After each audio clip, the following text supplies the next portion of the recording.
Hey guys, I'm Swinkly, and this is Lost Resolve. For anyone who's not familiar, Lost Resolve is a high-speed action platformer game that I've been developing for the past 9 months or so. And since the last update, there have actually been a number of significant additions and improvements to the game that I'm pretty eager to show off. So let's go ahead and open up the project here, and we'll take a look at what's new. For anyone who's seen the project before, you'll notice that we have an actual HUD now, instead of just labels and icons in the top left of the screen.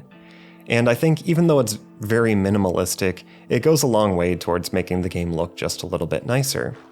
Also, next to the timer, we now have a wall jump indicator, which lets us know how many wall jumps are left. You'll see as we wall jump, it goes down and then resets when we hit the ground.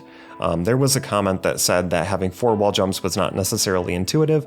I kind of agree, so it serves that purpose for now of letting the player know how many they have left. Alright, so over here we have a couple of these ghost type enemies. And these are just a basic enemy type I implemented, but they serve a pretty interesting purpose.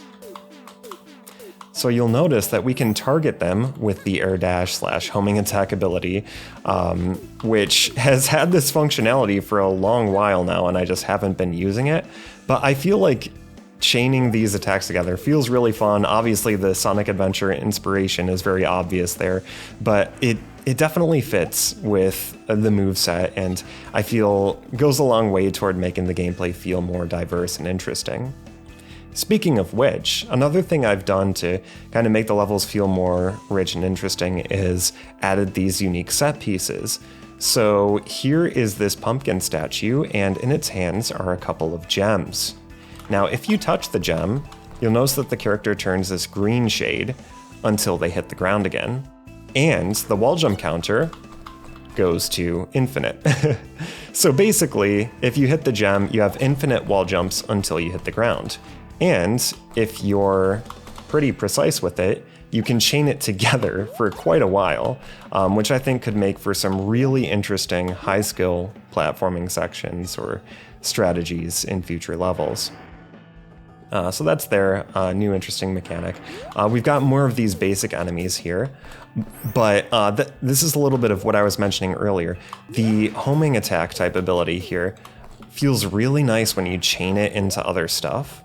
And again, it just feels really cohesive with the rest of the moveset. So yeah, it's really been just thinking, how can I make the gameplay feel more diverse, but still obviously keeping that smooth feel of momentum-based movement. We also do have these falling spikes, which were something that initially didn't show up in the game until much later in the dungeon area. But it's such a simple hazard, I figured why not have it early on and just think of other mechanics for later in the game. And you may even recognize this as a section from the older version of Somber Sepulchre, but the addition of just this one hazard makes it a whole lot more dangerous and exciting.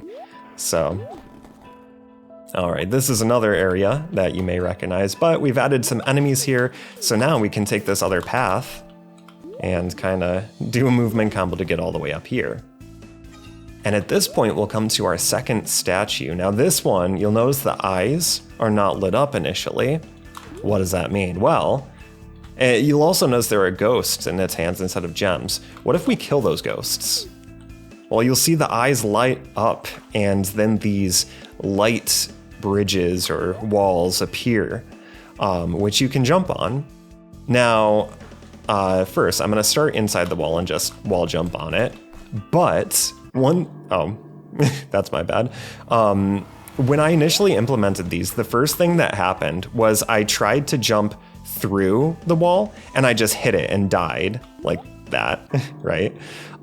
Because for some reason it felt like because they're translucent, you should be able to jump through it, but it should also be solid, which may seem a little bit convoluted, but it actually works. So what happens is if you're on the inside of these light walls or bridges, whatever you want to call them, you can wall jump.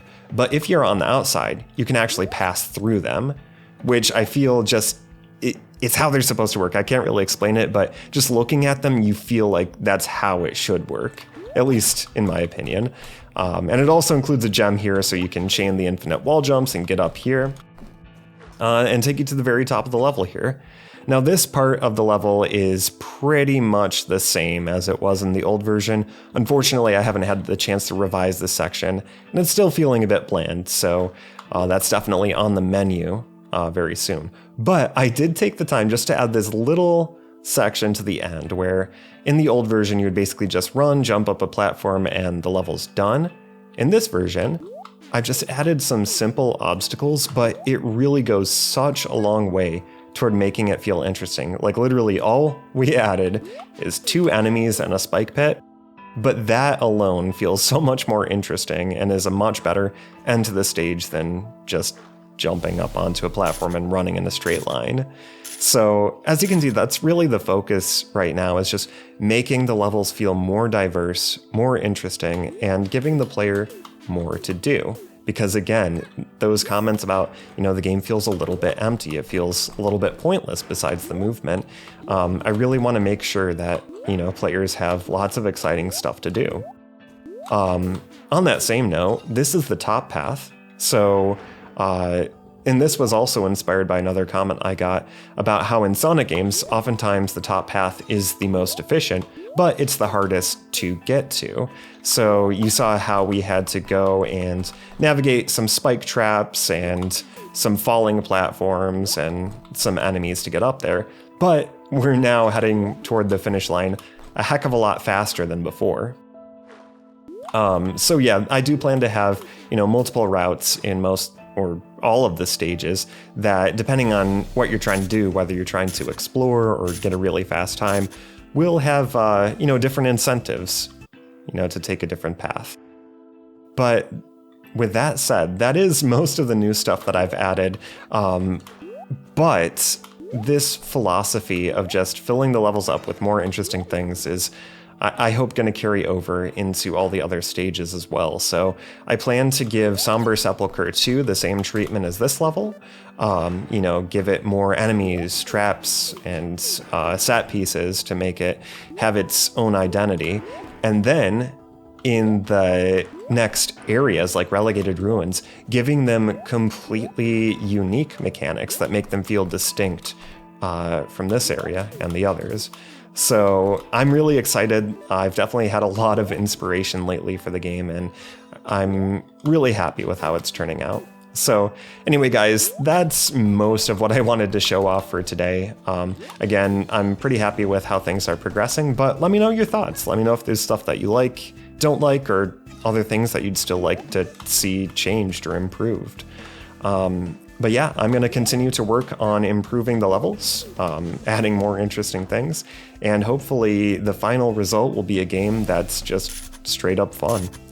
So anyway, guys, thanks again for watching. Thanks for all the support.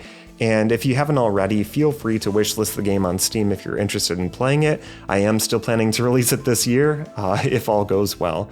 But it's going to take a lot of hard work to get there. Honestly, I'm excited. I enjoy working on this game, and I hope you guys enjoy seeing the journey. So, once again, thanks for watching. Appreciate all the comments, all the feedback and support, and I will see you guys in the next video.